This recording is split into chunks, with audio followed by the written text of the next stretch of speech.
যুদ্ধবন্ধে আলোচনার টেবিলে থাকতে চায় আমেরিকা ও ইরান, জানালেন তুর্কির পররাষ্ট্রমন্ত্রী হাকান ফিদান।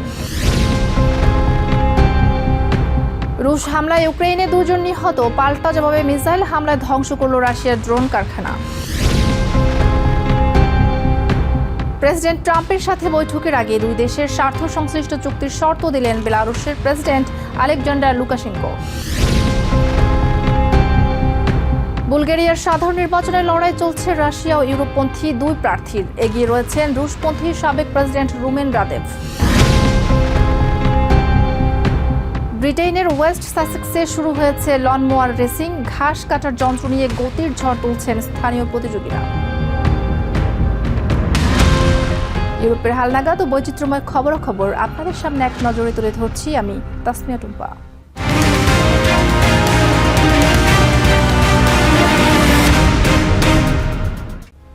ইরান ও আমেরিকা উভয় পক্ষই যুদ্ধ বন্ধের লক্ষ্যে আলোচনা চালিয়ে যেতে আগ্রহী বলে জানিয়েছেন তুর্কির পররাষ্ট্রমন্ত্রী হাকান ফিদান। রবিবার আন্তালিয়া ডিপ্লোমেসি ফোরামের এক সংবাদ সম্মেলনে তিনি বলেন, ওয়াশিংটন ও তেহরানের মধ্যে আলোচনা অনেকটা গুছিয়ে এলেও এখনও কিছু বিষয়ে মতপার্থক্য রয়ে গেছে। আগামী সপ্তাহে শেষ হতে যাওয়া যুদ্ধবিরতির মেয়াদ বৃদ্ধির ওপর জোর দিয়ে ফিদান বলেন, কূটনৈতিক সমাধানের পথ প্রশস্ত করতে এই বিরতি বাড়ানো জরুরি।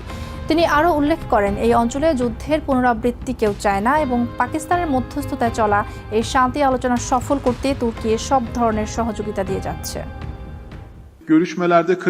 আমেরিকা এবং ইরানের আলোচনা এখন অত্যন্ত গুরুত্বপূর্ণ পর্যায়ে রয়েছে। স্বস্তির বিষয় হলো উভয় পক্ষই আন্তরিকতার সাথে এই আলোচনা এগিয়ে নিতে চায়। তবে 2 সপ্তাহের এই যুদ্ধবিরতি যথেষ্ট নয়। আলোচনার পরিধি অনেক বড় হওয়ায় এর মেয়াদ আরও বাড়ানো প্রয়োজন। আমরা এই প্রক্রিয়ায় আশাবাদী হলেও এখনো বেশ কিছু জটিল বিষয়ে মতভেদ রয়ে গেছে। 4 বছরের যুদ্ধে বেশ কয়েকবার যুদ্ধবিরতি ও যুদ্ধ বন্ধের জন্য আলোচনার টেবিলে বসলেও কোনো সুফল আসেনি। রাশিয়া ও ইউক্রেনের পাল্টাপাল্টি হামলার পাশাপাশি চলছে বেসামরিক প্রাণহানি। শনিবার উত্তর ইউক্রেনের চেরনিহিভে রুশ ড্রোন হামলায় 16 বছর বয়সী এক কিশোর নিহত এবং 4 জন আহত হয়েছে। একই দিনে দেশটির খেরসন অঞ্চলে ড্রোন হামলায় আরও এক ব্যক্তির মৃত্যু হয়। ইউক্রেনের বিমান বাহিনীর তথ্যানুযায়ী রাশিয়া থেকে ছোড়া 236টি ড্রোনের মধ্যে 203টি ভূপাতিত করেছে তাদের সেনাবাহিনী। এর পাল্টা জবাবে রাশিয়ার তাগানরোগের আটলান্ট অ্যারো ড্রোন কারখানায় দেশীয় নেপচুন ক্রুজ মিসাইল হামলা চালিয়েছে ইউক্রেনের নৌবাহিনী। অন্যদিকে রাশিয়ার দাবি 274টি ইউক্রেনিয়ান ড্রোন ধ্বংস করলেও হামলায় তাদের বেশ কিছু বাণিজ্যিক স্থাপনা ও গুদামঘর ক্ষতিগ্রস্ত হয়েছে। ইউক্রেনের রাজধানী কিয়েভের একটি আবাসিক এলাকায় এক বন্দুকধারীর এলো পাথারি গুলিতে অন্তত 6 জন প্রাণ হারিয়েছেন। হামলাকারী হঠাৎ করে গুলি করতে শুরু করলে রাস্তা ও পাশে থাকা একটি খেলার পার্ক থেকে বাচ্চাদের নিয়ে আতঙ্কে দৌড়ে পালাতে শুরু করে লোকজন। শনিবার এই ঘটনায় অন্তত 14 জন আহত হয়ে হাসপাতালে চিকিৎসাধীন রয়েছেন। প্রত্যক্ষদর্শীরা জানান, বন্দুকধারী প্রথমে রাস্তায় থাকা কয়েকজনের ওপর গুলি চালিয়ে কাছের একটি সুপারমার্কেটের দিকে চলে যায়। কর্তৃপক্ষ জানিয়েছে, 58 বছর বয়সী রাশিয়ায় জন্ম নেওয়া সন্দেহভাজন ওই ব্যক্তি সুপারমার্কেটের ভেতরে লোকজনকে জিম্মি করে সেখানে অবস্থান নেয়। পরে পুলিশ তাকে গুলি করে হত্যা করে। ওই এলাকার এক জ্যেষ্ঠ বাসিন্দা জানান, হামলাকারী ব্যক্তিকে তিনি আগেও বেশ কয়েকবার দেখেছেন। লোকটিকে তার ভদ্র ও সাধারণ বলেই মনে হতো। ইউক্রেনে এমন হত্যাযোগ্য বিরল এবং ঘটনাটি সন্ত্রাসী কর্মকাণ্ড হিসেবে তদন্ত করা হচ্ছে।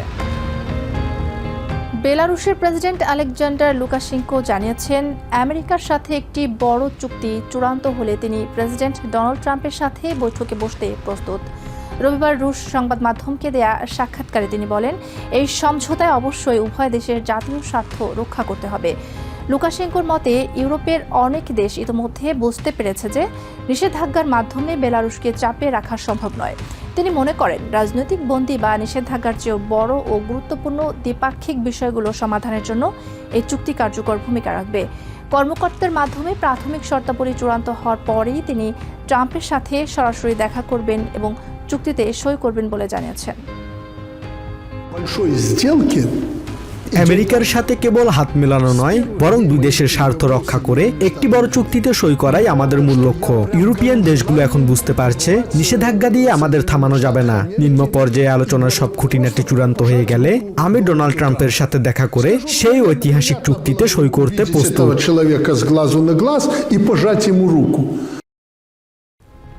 বুলগেরিয়ায় গত 5 বছরে অষ্টমবারের মতো অনুষ্ঠিত হলো সাধারণ নির্বাচন।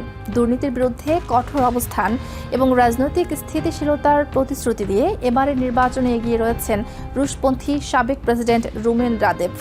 ইউক্রেন যুদ্ধে রাশিয়ার বিরুদ্ধে সামরিক সহায়তার ঘোর বিরোধী এই নেতা ভোটারদের মাঝে দারুণ সাড়া ফেলেছেন।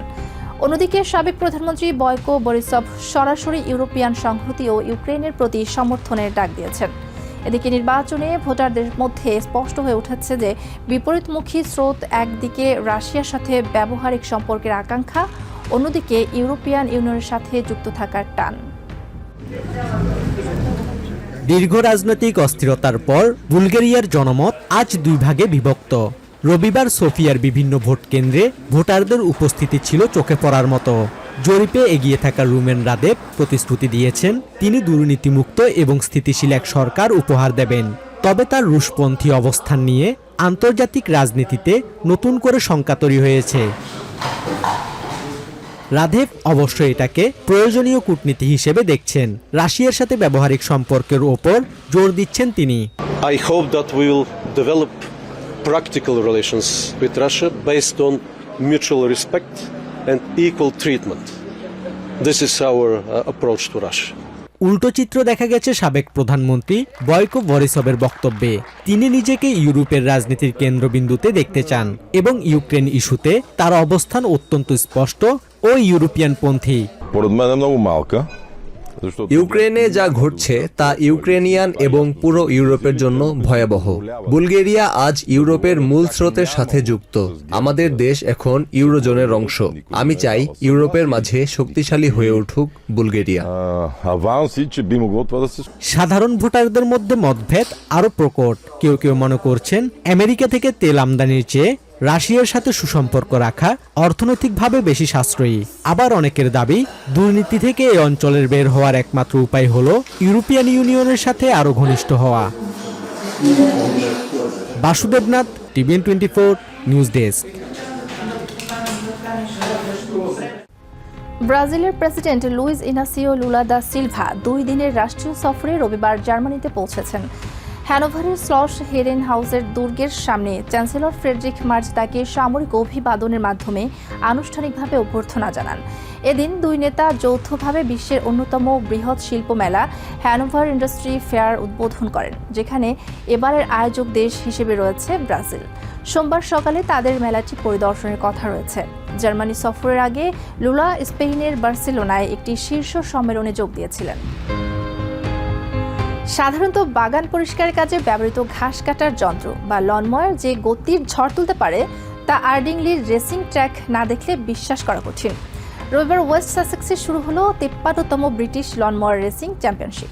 অক্টোবর পর্যন্ত চলা এই দীর্ঘ আসরের প্রথম রাউন্ডে অংশ নিয়েছেন নবীন ও প্রবীণ রেসাররা।